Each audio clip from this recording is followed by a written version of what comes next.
I'm back, baby. Hey there guys, Nordic Warrior here, welcome back to my video game review series. So, today we're going to be looking at Duke Nukem Forever. This game came out back in 2011 and was developed by 3D Realms, Gearbox Software, Triptych Games and several other developers. Now, I remember very clearly when this game came out, there was a huge amount of hype and intrigue about it, mostly because this game actually broke the record, I believe, for longest game development of all time. This game was originally scheduled to come out back in the 90s, while 3D Realms, the original developer, still had creative control after the success of the previous game. There were several trailers and concepts released over the years, but the game went through numerous problems in development and kept getting pushed back time and time again, to the point where most fans had almost given up on the game.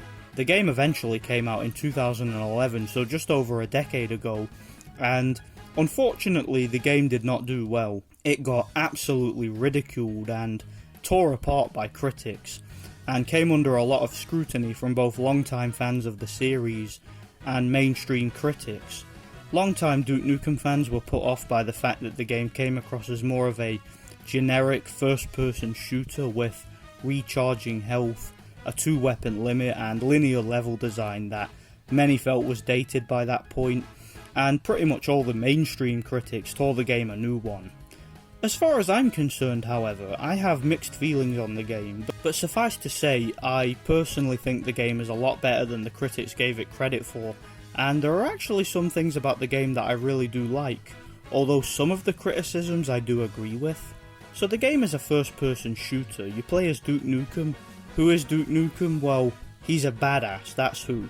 He's essentially a satire or a parody of old school 80s and 90s action heroes. Think Arnold Schwarzenegger or Sylvester Stallone, but 1,000 times tougher and more badass. He can bench press over 600 pounds, he guzzles down steroids like candy, he bashes genetically enhanced aliens to pieces with his bare hands, he drinks a whole can of beer in one gulp, you know, because beer makes you tough.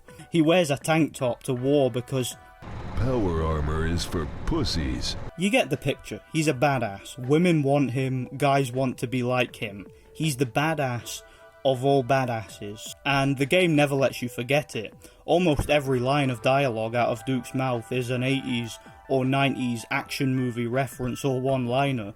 So yeah, the character is a parody of that type of thing, and the game basically plays out like an old school over-the-top action movie, and I gotta be honest, that aspect of the game I actually like. It's a game that's not to be taken serious and is real escapism at its best. The story of the game is very simple. 12 years after Duke kicked the aliens' butts in the previous game, the aliens have returned to Earth seeking revenge on Duke, and are plotting to kidnap Earth's women, and use them to breed new types of aliens, taking over Earth and essentially wiping out humanity. The President of the United States, near the beginning of the game, believes that the aliens are there to negotiate a peace treaty. Yeah, I know, what an idiot. And Duke Nukem, being the ultimate badass and the hero of the game, has to fight the aliens, save the babes, and save Earth. I had no real problem with the game's plot, although I was a bit disappointed at the lack of interesting NPCs. The only noteworthy characters you come across in the game are the President, General Graves, Captain Dillon, and the Wholesome Twins. Other than that, there are no NPCs to speak of that you see more than once, and even these characters are only in a few scenes and don't really contribute much to the story. I get that Duke is the star of the show and has to carry the game's narrative, but it would have been nice to have some more interesting NPCs to interact with, and characters to help you get invested in the story a bit. As far as the overall shooting mechanics go, I actually don't mind them. You fight aliens throughout the game, and there's a decent amount of enemy variety. Enemies will drop weapons and ammo, and will attack you in various different ways. Certain enemies use guns and projectiles, others use jetpacks and teleport mechanics, others charge you and try to overwhelm you with melee attacks. You have a variety of different weapons that you find throughout the game.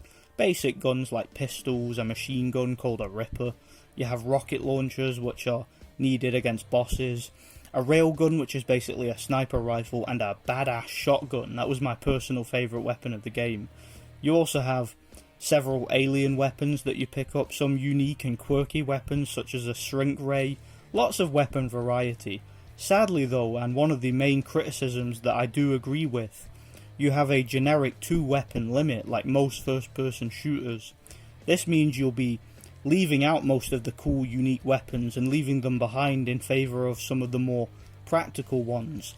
It's a real shame because it would have been really cool to have multiple slots for your weapons. Say you could carry a shotgun or a rifle, a sidearm pistol, and a rocket launcher or shrink ray, multiple different slots to contain some of the more unique weapons. That would have made you feel like Duke was even more of a badass with a huge arsenal of weapons to choose from. But nonetheless, the shooting mechanics are fine. The game is incredibly gory and graphic. You can blow enemies to pieces with your weapons and even bash their heads in and tear them apart using melee attacks. I really didn't have much of a problem with the overall combat of the game, and in my opinion it's one of the game's strong points. The game has plenty of variety in terms of its level design and overall gameplay. You have several platforming sections that can be quite challenging and take a bit of getting used to. You have some excellent driving sections in the game which are just an absolute blast to play. Like for example the section of the game where Duke gets shrunk to the size of an action figure and has to drive a mini vehicle to get to the next part of the level. Or a level where you drive Duke's monster truck through the Nevada desert, mowing down enemies in the process. Such great driving sections, I had a lot of fun with them. I think the developers put a lot of effort into these. You also have several puzzle sections, some of them are pretty fun, others are quite tedious and highlight some of the problems with the game's controls. There are sections of the game where you basically play mini-games. Some of these mini-games are pretty cool. You have games such as pool, air hockey, basketball, and several other mini-games. Being successful at these games increases your ego meter. The ego meter is basically Duke's health bar. Play the mini-games and the maximum health increases bit by bit. You can also increase your maximum health by interacting with certain in-game items. This encourages replay value because there may have been certain ego boosting items that you missed on a first playthrough, so you want to go back and find them, because some of them are quite well hidden and require a bit of exploration to find. The ego meter recharges after you take damage, so it basically works the same way as most modern first person shooters with recharging health. That's one of the things that long-time Duke Nukem fans were disappointed by, but for me personally it wasn't much of a problem. The game has a few interesting and unique locations that helps to keep the game feeling fresh and less repetitive. Some of those locations are disturbing and creepy, like the Hive for example, where the aliens have kidnapped and corrupted the babes. That place is flat out disgusting.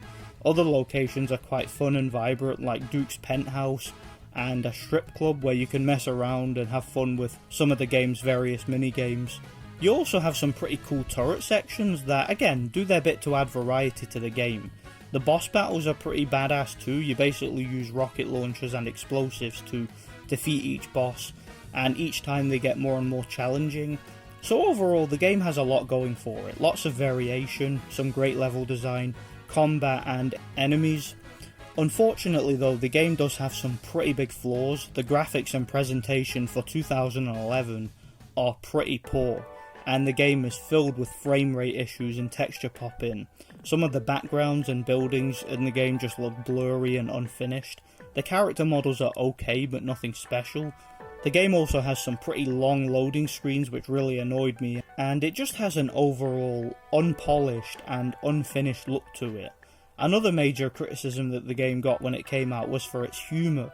A lot of modern day critics were put off and claimed to be offended by some of the game's themes and implications, whereas I do understand that some of the imagery, jokes and dialogue in the game was quite vulgar. I think that some of the critics just missed the point. The game is R-rated and it's not meant for children, and it's not supposed to be PC. It's supposed to be offensive and vulgar. That's kind of the point. If you're a snowflake and can't handle that the game is R-rated and has a bit of uncensored humour, then clearly the game isn't for you. But that really depends on your personal taste. In closing, I personally think the game is a bit of a mixed bag, and certainly nowhere near as bad as the critics made it out to be. Sure, the game is flawed and has some pretty major technical issues. I mean, like I said earlier, the game just feels unfinished. It feels unpolished, it feels as if it had a horrible development cycle, which we know it did because it took a long time to make. And there were numerous different developers that came on board. And by the end, the game just had a real unfinished and unpolished look to it. But it's a game that I had fun with nonetheless. I give this game a 6 out of 10. It's not perfect, it's not a masterpiece, and there are definitely better first-person shooters out there, even from around about the time that this one came out, but it's a game that I would recommend at a cheap price, just above average. Thanks for watching, guys. Hope you guys enjoyed this video. Stay tuned for more retrospective video game reviews. I've got a lot of reviews coming to the channel in the near future. Thanks for watching, and God bless.